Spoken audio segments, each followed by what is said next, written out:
अस्सलाम वालेकुम। CDP properties के प्लेटफॉर्म से मैं हूं Mujahid Naseer. Viewers, shuffling of funds या शफलिंग ऑफ इन्वेस्टमेंट क्या चीज़ है और शफलिंग से आपको क्या फ़ायदा हो सकता है, आपके फंड्स आपके रियल इस्टेट या प्रॉपर्टी में क्यों इन्वेस्टमेंट, उसकी शफलिंग क्यों ज़रूरी है, आज की वीडियो में हम इस हवाले से बात करेंगे। और इसके दूसरे पार्ट में इसी वीडियो में हम आपको ये एक्सप्लेन करेंगे कि बहरिया ऑर्चिड लाहौर के 4 फेजेज़ के बारे में अगर बात करें तो इन 4 फेजेज़ में शफलिंग की बेस्ट ऑप्शंस कौन सी अवेलेबल हैं और कहाँ से आपको फंड्स या कहाँ से अपने इन्वेस्टमेंट्स को, प्रॉपर्टीज़ को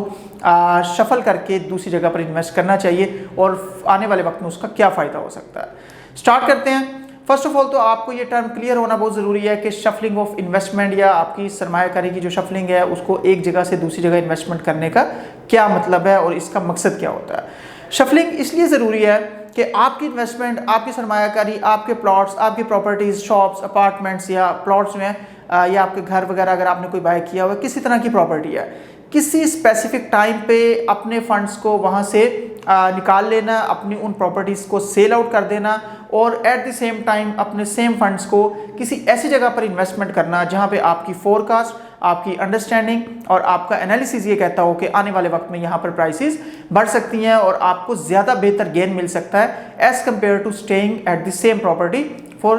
लॉन्ग पीरियड ऑफ टाइम। तो इस हवाले से हम गाइड करेंगे। और शफलिंग क्यों की जाती है? शफलिंग इस वजह से की जाती है कि अगर आपकी कहीं पर इन्वेस्टमेंट है और आपको नज़र आ रहा है कि ये ऑलमोस्ट मैच्योर हो चुकी हुई है या नियर टू मैच्योरिटी है और अगर इसमें कुछ जूस बाकी भी है, अगर इसमें कुछ प्रॉफिट एक्सपेक्टेड भी है, तो क्या ये प्रॉफिट अदर कंसिडरेबल ऑप्शंस जो सराउंडिंग में दूसरी ऑप्शंस हैं उनसे ज़्यादा है एक्सपेक्टेशन में? क्योंकि प्रॉपर्टी में ज़्यादातर चीज़ें, ज़्यादातर काम जो है वो फोरकास्टिंग की बेस पर चल रहे होते हैं और जहाँ फोरकास्ट सही बैठ जाती है, जहाँ आपका एनालिसिस, आपकी थिंकिंग, आपके टाइमली डिसीजन सही हो जाते हैं, वहाँ पे प्रॉफिट्स बहुत ज़्यादा हो जाते हैं। जहाँ पर आपके टाइमली डिसीजन सही नहीं होते तो फिर आपने मल्टीपल टाइम्स ये चीज़ सुनी होगी कि काश उस टाइम पर मैंने वहाँ की बजाय वहाँ पर प्लॉट ले लिया होता या वो वाला प्लॉट बेच के इस जगह पर प्लॉट ले लिया होता तो मुझे ज़्यादा फ़ायदा होता। तो ये चीज़ बहुत ज़्यादा मैटर करती है। आज की वीडियो में हम आपको बहरिया ऑर्चिड के पॉइंट ऑफ व्यू से बताएंगे कि कौन सी ऐसी प्रॉपर्टीज़ हैं जिनको फौरी तौर पर सेल आउट करके बहरिया ऑर्चिड में ही कौन सी ऐसी प्रॉपर्टीज़ हैं जिनमें आपको इन्वेस्ट करना चाहिए। इसमें एक पॉइंट और ऐड करना चाहूँगा, हमारे मल्टीपल क्लाइंट्स इस तरह के होते हैं जो बहुत लॉन्ग पीरियड ऑफ टाइम के लिए एक स्पेसिफिक जगह पर प्लॉट लेते हैं और उसको छोड़ देते हैं और उनका एनालिसिस यही होता है कि भाई हमारी होल्डिंग पावर है, हमें ज़रूरत नहीं है इसको सेल आउट करने की, जब ज़रूरत नहीं है तो हम इसको रखेंगे, हमने इसको बेचना ही नहीं है। तो ठीक है, प्रॉपर्टी जो है या रियल इस्टेट है उसको एटलीस्ट 1 साल का टाइम ज़रूर देना चाहिए और इन सम केसेस जो है इसको 2 से 3 साल का टाइम भी दिया जाता है। लेकिन उस सूरत में जब आपको रीजंस टू इंक्रीज नज़र आ रही हों, जब आपको आपके फंड्स में ग्रोथ एक्सपेक्टेड ग्रोथ जो है वो आप देख रहे हो, तो फिर आप उसको ज़रूर स्टे करें वहीं पे और आप अपनी इन्वेस्टमेंट्स को प्रोलॉन्ग करें वहीं पर रहते हुए। लेकिन जब आपको ये फीलिंग हो कि आप अगर इसको होल्ड करते हैं और ये सेम प्राइसेस या तो इंक्रीज़ बहुत ज़्यादा नहीं होंगी और अगर होंगी तो वो इतना बड़ा गेन नहीं होगा, इतना रीज़नेबल गेन नहीं होगा जितना पीरियड ऑफ टाइम आप उस इन्वेस्टमेंट को दे चुके हैं कंपैरेटिवली, तो फिर आपको चाहिए अपनी इन्वेस्टमेंट्स को शफल करें। इवन दो आपको फंड्स की ज़रूरत नहीं है, आपको उसका कुछ और यूज़ नहीं कर रहे, लेकिन एक ही जगह पर होल्ड किए रखना लंबे अरसे के लिए और उसमें गेन ना होना भी इनडायरेक्टली आपका लॉस है। तो इस वजह से बहरिया ऑर्चिड फेज़ 4 की एग्जांपल से अपने पॉइंट्स को थोड़ा सा ज़्यादा क्लियर करने की कोशिश करूँगा। फॉर एग्जांपल अगर हम बात करें बहरिया ऑर्चिड लाहौर की, तो यहाँ पर 4 फेजेज़ हैं जिनमें से फेज़ 1 सबसे ज़्यादा रीज़नेबल, सबसे ज़्यादा डिवेलप्ड, सबसे ज़्यादा कंस्ट्रक्शन वाला, सबसे ज़्यादा फैसिलिटीज़ वाला और अगर हम कहें कि हाईएस्ट प्राइसेस वाला फेज़ है, तो ये चीज़ गलत नहीं होगी। फेज़ 1 में प्राइसेस बहुत ज़्यादा हैं और दूसरे नंबर पे अगर हम देखें तो बाकी फेज़ 2, फेज़ 3 और फेज़ 4 आते हैं और वहाँ पर भी प्राइसेस रीज़नेबल हैं। अगर आपने घर बनाना है, अगर आपने कंस्ट्रक्शन करनी है, अगर आप फौरी सहूलियात से फ़ायदा उठाना चाहते हैं, आप वेट नहीं कर सकते किसी भी चीज़ का और कंस्ट्रक्शन लाजमी है, तो फिर आप फेज़ 1 में स्टे करें, नो इशू। लेकिन अगर आपकी किसी तरह की कोई इन्वेस्टमेंट फेज़ 1 में मौजूद है, फेज़ 1 के रेट्स ऑलरेडी आपके सामने हैं, 10 मरला के अच्छे प्लॉट 1 करोड़, 15, 1 करोड़ 20 लाख के प्लस माइनस में भी ट्रेड हो रहे होते हैं और अच्छे ब्लॉक्स में, और इसके अलावा जो है वो 1 कनाल भी बहुत ज़्यादा प्राइसेस हो चुकी हुई हैं। 5 मरला के प्लॉट जो हैं वो भी आपको 70 लाख 80 लाख इसके राउंड अबाउट मिल रहे होते हैं। तो इन अपनी इन्वेस्टमेंट्स को अगर आप शफल करते हैं और यहाँ से अपनी इन्वेस्टमेंट्स को निकाल के दूसरी जगह, वो दूसरी जगह कौन सी है? बहरिया ऑर्चिड फेज़ 4। बहरिया ऑर्चिड फेज़ 4 इस तरह की इन्वेस्टमेंट है जहां पर अगर आप इस वक्त में प्लॉट खरीदते हैं तो आने वाले कुछ सालों में 2 से 3 सालों में आप बहुत अच्छा गेन ले सकते हैं एज़ कम्पेयर टू फेज़ 1। उसकी खास वजह यह है कि फेज़ 1 ऑलरेडी डेवलप्ड है, फेज़ 1 में तमाम फैसिलिटीज़ हैं, फेज़ 1 में कोई ख़ास वजह नहीं है कि आपकी प्राइसेस इंक्रीज़ हों। जो ग्रेजुअल इंक्रीज़ आता है टाइम के साथ साथ वो अपनी जगह पर रहेगा, लेकिन अगर हम कहें कि बहुत ज़्यादा एक अच्छा गेन, एक बड़ा गेन किसी रीज़न की वजह से आएगा तो वो रीज़न फिल वक्त हमारे पास नहीं है, क्योंकि वो मैच्योर्ड इन्वेस्टमेंट है। इसी फेज़ 1 से निकल के जब आप अपनी इन्वेस्टमेंट्स को फेज़ 4 में मूव करते हैं, फॉर एग्जांपल आप ईस्टर्न ब्लॉक का 5 मरला का प्लॉट 70 लाख से 75 लाख के राउंड अबाउट अगर सेल आउट करते हैं और उसकी जगह पे 5-7 या 10 लाख और डाल के 80, 85, 90 के प्लस माइनस में रहते हुए 10 मरले का कोई प्लॉट बहरिया ऑर्चिड फेज़ 4 में बाय करते हैं तो ये आपकी बहुत बेहतरीन शफलिंग होगी। उसकी वजह यह है कि जब आप यहाँ पर मतलब प्लॉट बाय करेंगे तो उसमें एक तो 5 की बजाय आपके प्लॉट का साइज़ 10 मरला हो जाएगा। दूसरी चीज़ ये कि फेज़ 4 में जितने रीजंस हैं प्राइसेस इंक्रीज होने की इस स्पेसिफिक टाइम पे वो किसी और फेज़ में मौजूद नहीं है, वो फेज़ 2 में नहीं है, वो फेज़ 3 में नहीं है और फेज़ 1 का मैंने ऑलरेडी कहा कि वो रीजंस नहीं है। फेज़ 4 के स्टार्ट में जो शॉपिंग मॉल्स बन रहे हैं, जो 5 के करीब या 6 के करीब आप कह सकते हैं डिफरेंट डेवलपर्स के मॉल्स, इनमें से 2 बड़ी तेज़ी से डेवलप हो रहे हैं और बाकी की डेवलपमेंट भी इन प्रोग्रेस है और आने वाले वक्त में कुछ मॉल्स की डेवलपमेंट आप देखेंगे हो रही होगी। फेज़ 4 ना सिर्फ बहरिया ऑर्चिड के 4 फेजेस में बल्कि मेन रायविंड रोड के ओवरऑल जितनी ट्रैफिक है, मेन रायविंड रोड की जितनी सोसाइटीज़ हैं उनमें आपको इतनी बड़ी, इतनी ज़बरदस्त, इतनी जाइंट एंट्रेंस विद ज़बरदस्त मॉल्स आपको नहीं मिलेगी। और ये मॉल्स जैसे जैसे बनते जाएंगे, जैसे आप फॉर एग्जांपल देखें ऑर्चिड मॉल है और वो कंप्लीशन के ऑलमोस्ट करीब आ रहा है, वहाँ पर मतलब काफ़ी ज़्यादा बेहतर डेवलपमेंट पहले की निस्बत है। तो इसके साथ साथ टाइम स्क्वायर है कंपैरेटिवली, वो भी अपने टाइम पीरियड के हवाले से जितना time square mall and residential की लॉन्चिंग को हुआ है उस हिसाब से वो बहुत ज़्यादा बेहतर काम कर रहे हैं और अच्छा काम कर रहे हैं। और इसके अलावा जो बाकी डेवलपर्स हैं, अलीस क्लैन ग्रुप है, इसके अलावा अलमनान ग्रुप है और इसके अलावा कई मॉल्स इधर आ रहे हैं,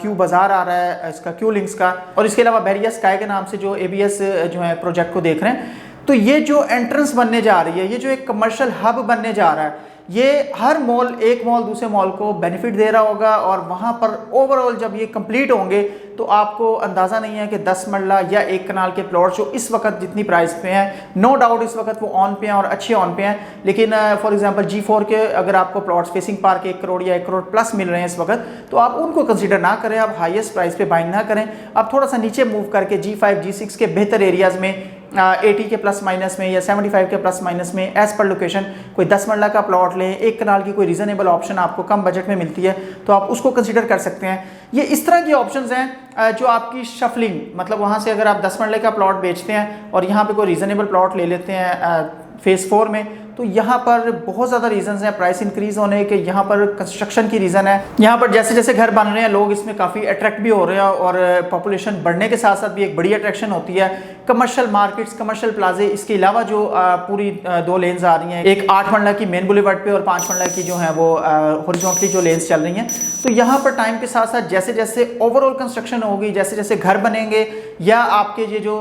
मॉल्स हैं, shopping malls on the entrance बनेंगे, ये बहुत बड़ी अट्रैक्शन होगी। ये इतनी बड़ी अट्रैक्शन होगी कि सराउंडिंग की जितनी सोसाइटीज़ हैं, जितनी रायविंड रोड पे सोसाइटीज़ आ रही हैं, उनमें आप किसी एक सोसाइटी पर इस तरह की जॉइंट एंट्रेंस नहीं आपको मिलेगी, ना ऑर्चिड फेज़ 4 से पहले ना ऑर्चिड फेज़ 4 के बाद। आने वाले वक्त में अगर मॉल्स बने भी तब भी ये चीज़ समझ में नहीं आती कि कोई एंट्रेंस इतनी बड़ी हो कि वहाँ पे ये 5 से 6 मॉल्स और सभी एक बड़े रीजनेबल 10 मंजिला बिल्डिंग, 9 मंजिला बिल्डिंग, 4-5 मंजिला जो है वो मॉल, तो ये एक बहुत ज़बरदस्त व्यू पेश करेंगे और एक बड़ी अट्रैक्शन होगी। हर तरह से फेज़ 4 इस वक्त सिक्योर, रीज़नेबल, पोटेंशियल और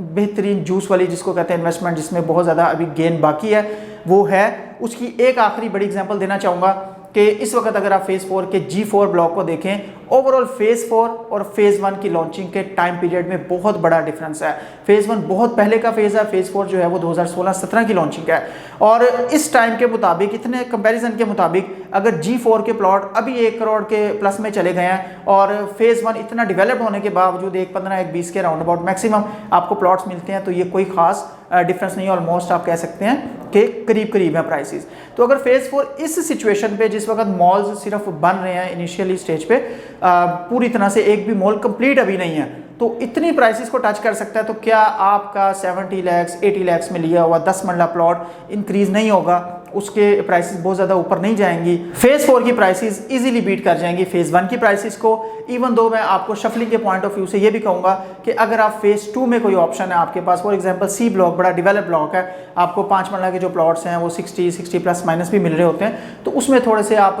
बजट अपना बेहतर करके उसको सेल आउट करके यहाँ पर मूव करें। यहाँ पर प्राइसेस इंक्रीज होने की बहुत ज़्यादा रीजंस हैं as compare two phase 1, phase 2 and specifically phase 3। तो इस वजह से अगर आपके प्लॉट्स हैं और बेहतर प्राइस पे इस वक्त सेल आउट हो रहे हैं और आप कुछ फंड्स ऐड अप भी कर सकते हैं, तो आप बेरी ऑर्चर्ड फेज़ 4 में 10 मरला के प्लॉट्स को लाजमी कंसीडर करें। ये आपकी बेहतर इन्वेस्टमेंट होगी। ऐसा वाहिद फेज़ है कि जिसमें कमर्शियल एक्टिविटी बहुत ज़्यादा तेज़ है as compare to residential activity. तो लोग इस तरह की हब, इस तरह के कमर्शियल, इस तरह के मॉल्स, उसका झुरमट जो है वो पसंद करते हैं कि जहाँ पर एक ही जगह पर मैक्सिमम एक्टिविटी है, वो कंप्यूटर रिलेटेड कोई आइटम्स हो, वो बच्चों की शॉपिंग हो, वो वेडिंग के सामान से रिलेटेड कोई एरियाज़ हो, इसके अलावा कॉस्मेटिक्स का सामान हो, रेस्टोरेंट्स हो, प्ले एरिया हो, स्विमिंग पूल हो, मस्जिद इनसाइड द मॉल हो, और बहुत सारी डिफरेंट तरह की अपॉर्चुनिटीज़, ऑफिसेज वगैरह आपको एक ही जगह पर मिल रहे हों, तो लोग पसंद करते हैं ऐसी जगह पे आना। और ये एक बड़ा पॉजिटिव कंपटीशन रहेगा जिसका डायरेक्ट इम्पैक्ट आपके रेजिडेंशियल प्लॉट्स पर डेफिनेटली आएगा। इसके अलावा भी हमारे पास शफलिंग के डिफरेंट ऑप्शंस हैं। आप इवन के अपने बहरिया टाउन के प्लॉट्स जो बहुत ज़्यादा हायर प्राइस पर गए हुए हैं और इवन दो आपको फंड्स की ज़रूरत भी नहीं है और आपकी होल्डिंग पावर भी है, तो उसके हवाले से थोड़ा सा ये मशवरा दूंगा कि उसको फौरी शफल ना करें। शाकाम चौक फ्लाईओवर इसको एक बार कंप्लीट हो लेने दें। जैसे ये कंप्लीट होता है, प्राइसेस एक बार शूट करती हैं, अपने फंड्स बहरिया टाउन लाहौर से मैच्योर्ड इन्वेस्टमेंट्स को निकालें और फौरी तौर पर कुछ सोचे बगैर आप बहरिया आउटसाइड फेज़ 4 के रीज़नेबल एरियाज़ में रीज़नेबल प्राइस में, अगर आपको लगता है G4 में 1 करोड़ वाला प्लॉट लेना